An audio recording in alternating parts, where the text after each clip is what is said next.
नमस्कार, मेरा नाम है डॉक्टर पुरुधमन और आज इस वीडियो में हम बात करने वाले हैं कॉन्स्टिपेशन और ब्लॉटिंग के बारे में कि किसी भी इंसान को कॉन्स्टिपेशन क्यों होती है, किस वजह से होती है और कॉन्स्टिपेशन की वजह से ब्लॉटिंग हमें क्यों देखने को मिलती है। तो आपकी स्क्रीन पे एक छोटी सी इमेज है, ये हमारा आते हैं इंटेस्टाइन्स और यहीं पर आपको गैस महसूस होती है, यहीं पर आपको कॉन्स्टिपेशन भी होती है। तो इसी स्ट्रक्चर के बारे में हम थोड़ा सा आज डिस्कस करने वाले हैं।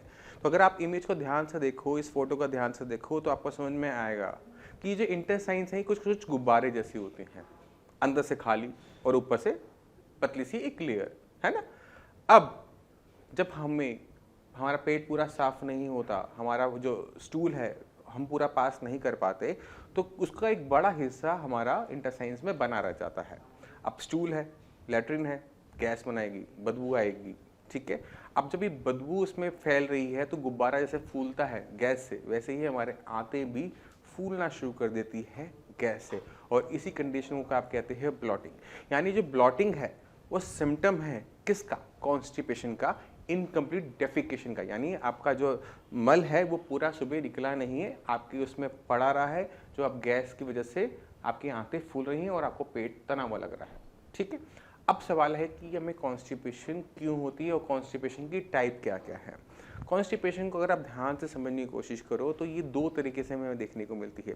एक के अंदर स्टूल बहुत हार्ड आ रहा होता है, बहुत जोर लगाना पड़ता है, आ जाता है बट शुरू में ड्राई होगा, उसके बाद बहुत दर्द होता है कभी कभार और वो स्टूल, ठीक है। ये भी कॉन्स्टिपेशन की टाइप है, यानी ड्राई कॉन्स्टिपेशन। दूसरी कॉन्स्टिपेशन क्या होती है जहाँ पे स्टूल ड्राई कभी भी नहीं होता, बट स्टूल को पास करने में आपको दिक्कत होती है, जो लगाना पड़ता है, थोड़ा सा आता है, फिर लगता है यार पेट पूरा साफ नहीं हुआ। उसके बाद आप क्या होता है कि पेट फूला रहता है, फिर आपको थोड़ी देर बाद फिर लगता है कि मुझे जाना चाहिए, फिर आप जाते हो, फिर थोड़ा सा होता है। ये कोलाइटिस है, यानी कॉन्स्टिपेशन की टाइप, जिसके अंदर स्टूल पूरा का पूरा पास आउट नहीं हो पा रहा। अब जो कॉन्स्टिपेशन ड्राई वाली होती है, जहाँ पे स्टूल हार्ड है, वो हार्ड इसलिए क्योंकि उसमें पानी कम है, उसमें फाइबर कम है। तो ऐसी कॉन्स्टिपेशन जिनके अंदर ड्राई होता है स्टूल, उसके अंदर पानी की मात्रा को बढ़ाकर, डाइट के अंदर दूध की मात्रा को बढ़ाकर हम इस कॉन्स्टिपेशन को बड़े आराम से बिना दवाइयों के ठीक कर सकते हैं। यानी आप पानी की मात्रा को बढ़ाओ, आपके आंतों में पानी की मात्रा ज़्यादा होगी और आपको कॉन्स्टिपेशन की दिक्कत नहीं होगी। ये बहुत आसान तरीका होता है, इसमें बहुत ज़्यादा मेडिसिन की ज़रूरत नहीं पड़ती।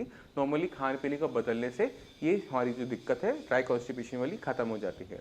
मगर इससे ज़्यादा खतरनाक होती है कोलाइटिस वाली, यानी जिसके अंदर स्टूल हार्ड नहीं है, दिन में कई बार आपको लगता है कि आपको जाना चाहिए और आपको खुलकर नहीं हो पाता।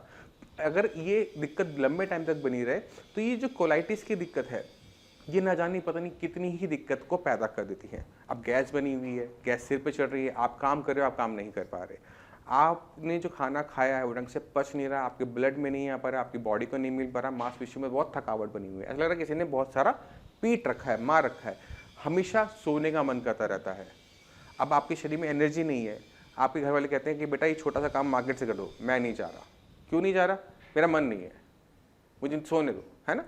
काम करने की इच्छा ना होना, एनर्जी का प्रॉपर ना होना, इतना कुछ होना शुरू हो जाता है अगर आपको कोलाइटिस बना हुआ है। तो मैंने आपको बहुत थोड़े से सिम्टम बताएं, अगर हम और डीप जाएंगे तो आपको समझ में आना शुरू हो जाएगा कि ये कोलाइटिस बड़ा होते होते बहुत बड़ी दिक्कत ले लेता है और ना जाने कितनी बीमारियों को पैदा कर देता है।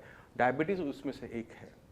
तो इस कोलाइटिस को ठीक करना बहुत ज़्यादा ज़रूरी है। स्टूल अगर सॉफ्ट है मगर मल्टीपल टाइम जा रहे हो, उसे ठीक करना बहुत मस्ट हो जाता है। तो आप अपने सिस्टम को समझने की कोशिश करो कि ये क्यों हो रहा है।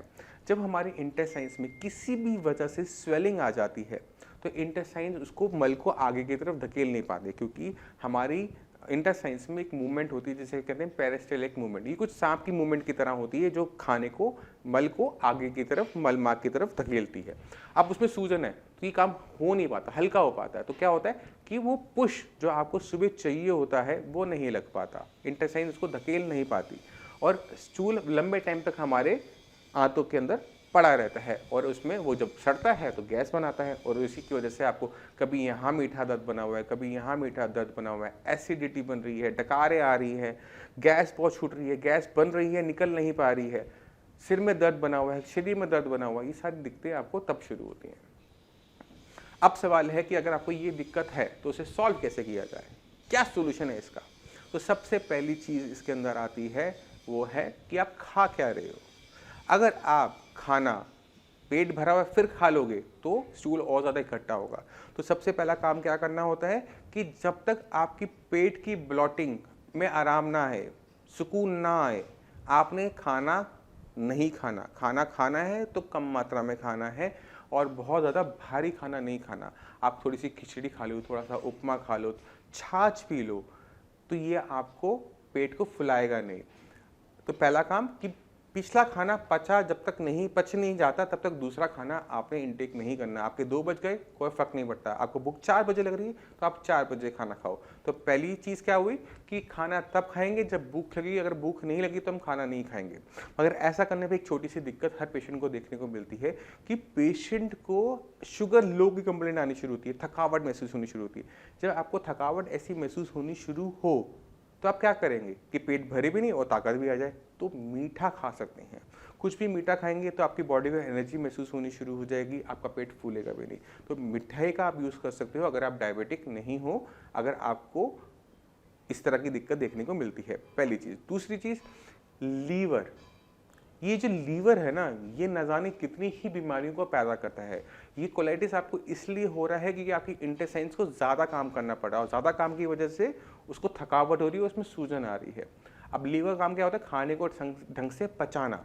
खाना जितना अच्छा पचा हुआ होगा इंटेस्टाइन्स के लिए उतना ही आसान होता है उसमें से ताकत को खींचना और आपके ब्लड के अंदर लेके जाना। अब लीवर ने अच्छा काम नहीं किया तो हमारी इंटेस्टाइन्स का, हमारे आंतों का काम बढ़ जाता है, क्योंकि शरीर को ताकत तो चाहिए और ताकत खींचने का काम कौन सी करती है, हमारी आंतें करती हैं। तो हमने अपने लीवर को सॉलिड करना होता है अगर हमने इस ब्लॉटिंग से, इस कोलाइटिस से अपने आप को बचाना है। अब लीवर कैसे स्ट्रांग होता है?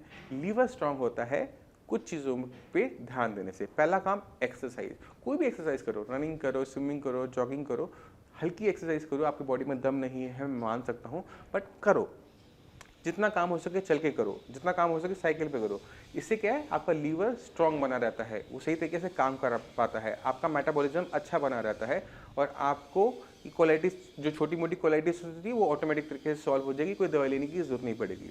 मगर अगर आपके स्टूल के अंदर चिपचिपाहट आ रही है, लिसलिसाहट आ रही है, बहुत ज़्यादा थकावट बनी हुई है, दर्द बना हुआ है, तो वहाँ पर हमें मेडिसिन की ज़रूरत पड़ती है। उससे पहले हमें मेडिसिन की ज़रूरत नहीं पड़ती। खाना हल्का रखो, पानी खाने के बाद मत पियो, छाछ पानी के बाद मत, खाने के बाद मत पियो कि आपने खाना खाया, आपने उसके ऊपर छाछ पी लिया, पानी पी लिया, क्योंकि खाना जो पेट में पड़ा हुआ है, आंतों में पड़ा हुआ है, पानी से वो फूल जाएगा और आपकी जो इंटेस्टाइन्स में वो और जगह घेरेगा और उसको जो मूवमेंट करने की जगह है वो नहीं मिलेगी। तो कुछ चीज़ों का परहेज करते हुए आप अपने आप को कॉन्स्टिपेशन से, ब्लॉटिंग से बहुत आराम से बचा सकते हो और अपनी बॉडी को आप रिवाइव कर सकते हो। क्योंकि ये जो छोटी सी बीमारी जो सुनने में लगती है, महसूस करने में लगती है, ये और बहुत सारी परेशानियों को पैदा करती है। अब सवाल ये उठता है कि अगर आपने एक्सरसाइज भी कर रहे हो, खाने में बदलाव भी कर लिया, फाइबर भी अच्छा ले रहे हो, फिर भी आपको ये दिक्कत बनी हुई है, तो इसे सॉल्व कैसे किया जाए। जब हमें ऐसी दिक्कत बनी हुई होती है तब जाकर हमें थोड़ी सी डॉक्टर की ज़रूरत पड़ती है। तो जो शियाज के डॉक्टर हैं, जो लीवर स्पेशलिस्ट हैं, जो फैटी लीवर देखते हैं, जो कोलाइटिस देखते हैं, जो कॉन्स्टिपेशन को देखते हैं, उनकी हेल्प से आप अपनी इस प्रॉब्लम को सॉल्व कर सकते हो। मैं उम्मीद करता हूँ इस वीडियो से आप समझ गए होंगे कॉन्स्टिपेशन, ब्लॉटिंग, कोलाइटिस। फिर भी आपके माइंड में कोई भी डाउट हो, कुछ भी पूछना चाहते हो तो नीचे दिए नंबर पे कॉल करके डॉक्टर से आप फ्री ऑफ कॉस्ट कंसल्टेशन ले सकते हो। आप अपॉइंटमेंट लेकर मुझसे भी आकर मिल सकते हो। अब इसी के साथ आप सभी से मैं चलने की आगे चाहूँगा। मिलते हैं अगली वीडियो में, तब तक के लिए नमस्कार।